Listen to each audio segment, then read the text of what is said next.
No, wait! Don't do this! Hey, what's up, guys? Ken here from the Retro Toyscapades channel in Malaysia. I hope that everyone's doing good out there.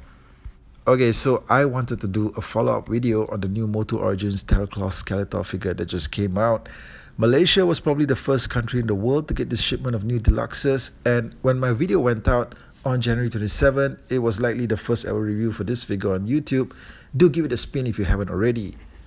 Now, I know that it was the first video because if you saw the review, when I talked about it, I discovered that there was some really bad paint flaking issues, alright, with this figure. And after I put out the video, I went around on YouTube to see if there was any other videos from other reviewers who were talking about the figure and addressing the same issue, but there wasn't any at the time. However, since then, there have been a couple of videos that popped up, including over the last couple of days. And in fact, I just saw Pixel Dan put out his video review earlier today where he talked about this briefly as well. And in his video, the spots where the paint appeared to be flaking are in the same area as the one on the figure that I have, okay, which is basically around the neck area, as you can see here. My one probably takes it a step further though, because in a lot of the videos that I saw, the paint was flaking like maybe in about 1 or 2 areas around the neck, but on my one it's like flaking like 3 full-on spots. Okay, I'm getting the full package here. All right, 3 spots. Now the surprise revelation here is that the entire body beneath the surface appears to be made out of wax metal as well. Okay, not just the armor section, but the entire body as well. Okay, and frankly, this thing like this, it's an eyesore, all right? And to be clear, there's nothing curious or intriguing about what's happening here, but for fuck's sake, this is just a product defect, okay? It's an annoying frustration that doesn't need to be there, and it shouldn't be there. Now, I did check with some of my friends here in Malaysia who also picked up the figure because I wanted to know if they were suffering from the same situation that I was. But actually, as it turns out, most of them didn't even get around to opening the figure yet. Okay, I mean, I guess they had more important things to unbox first. Okay, but then I reached out to one of my longtime acquaintances, Terrence Tan, and he, in fact, did open up the figure and he shared pictures of it online. Most of you would actually know Terrence, I believe, from a lot of the online Masters of the Universe Facebook groups. And in fact, he's a frequent, long-time contributor to the Masters of the Universe Origins fan page that's on Facebook. And in fact, he's one of the very few OG, original Masters of the Universe fans right here from Malaysia that I know of personally and who has been consistently following, contributing and investing into the brand all these decades, okay? Even through the long years when, the thing was only available through Matty Collector. So once again, thanks to Terrence for sharing this photo of his very own Terraclaw Skeletor unit. I want you guys to take a close look at the figure here, particularly around the neck area. You can see the spots here around the neck where the paint appears to be flaking off as well. This is on the same spot as the flaking that's on my figure as well. And, this leads me to believe that probably most, if not all of the figures that came out have the same issue, all right? And that is just awful to hear, okay? Now, maybe there's an issue with the blue paint mixture that was used to be applied over the wax metal, okay? Maybe it's of inferior quality, I don't know. But with so many figures now seeming to have the same issue, this is clearly not a one-off problem, all right? So in essence, this is just some bullshit, okay? It's just some bullshit. You know what? If you stare at this thing closely, it kind of looks like a pair of eyes staring at you. Yeah? Okay, look, it's good when we have these videos coming out to keep consumers informed and to keep the manufacturers aware, all right, when there's a problem. Now, is this a huge deal for you guys out there? I'm honestly not sure, because a lot of collectors would probably just have this thing on display and not manipulate it that much, or maybe just keep it carded and never open it up at all.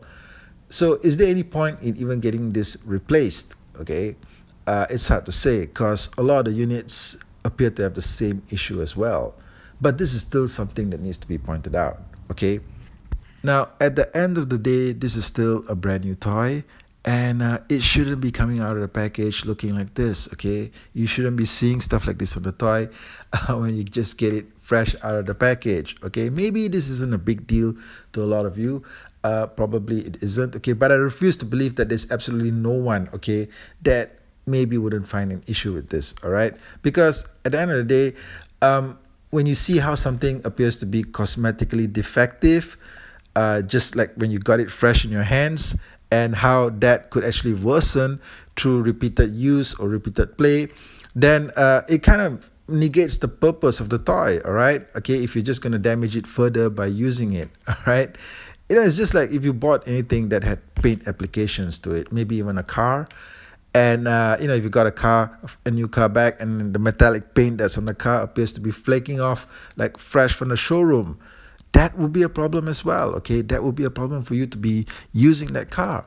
And it's the same thing here also. I mean, I'm afraid to handle this freaking thing now. Okay, and I don't think that this is a situation that we should be faced in. All right, okay, it comes with shiny parts. All right, okay, and we're seeing how the paint that's on the figure is flaking off. Okay, and what about the rest of the figure? Is everything else going to be flaking off too? Let me know what you guys feel about this. Okay, but me personally, I just think that it sucks.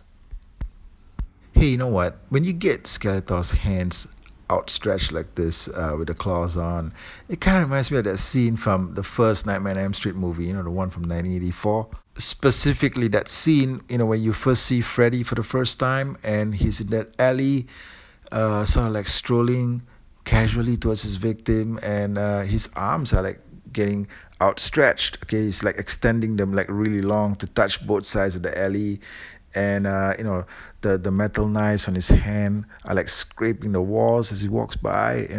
Yeah, I mean, this kind of reminds me of that. When I see Skeletor with the claws outstretched like that. Yeah, 1984, man. Nightmare on Elm Street. Freddy's back.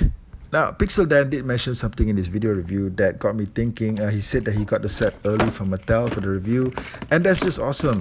Okay, now Mattel, I hope that you guys can also help out with the hookup for people like myself and a lot of the other smaller channels here on YouTube. A lot of us are just working our asses off, okay, to get these reviews out into the public as early as possible. Okay, we got to put in a huge investment most of the time, and we're just literally running on the support from everyone. Okay, sometimes it's enough to just make us just lose our heads. Okay, literally.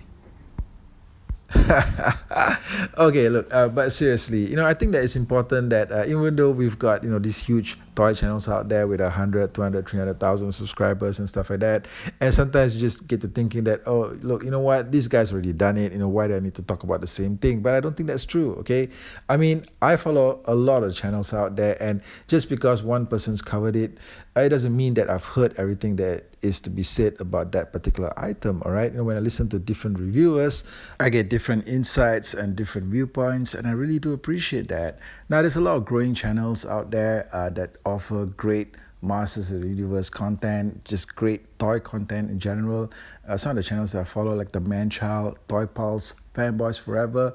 Now, all of these guys are doing really great stuff that at times, it seems to be ahead of the curve. All right, you get fresh stuff there that's delivered, I think, in a very creative, very ingenious way. And that's just the thing with smaller channels sometimes when they're growing.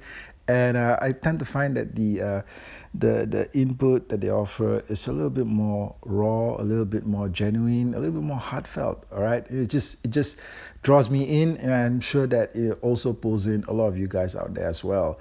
Okay, so ultimately, I've got to thank you guys for the support you've given to my channel as well, and also all the channels that I just mentioned, I've put them on the featured list on my main page. So do stop by and lend them your support with a subscription.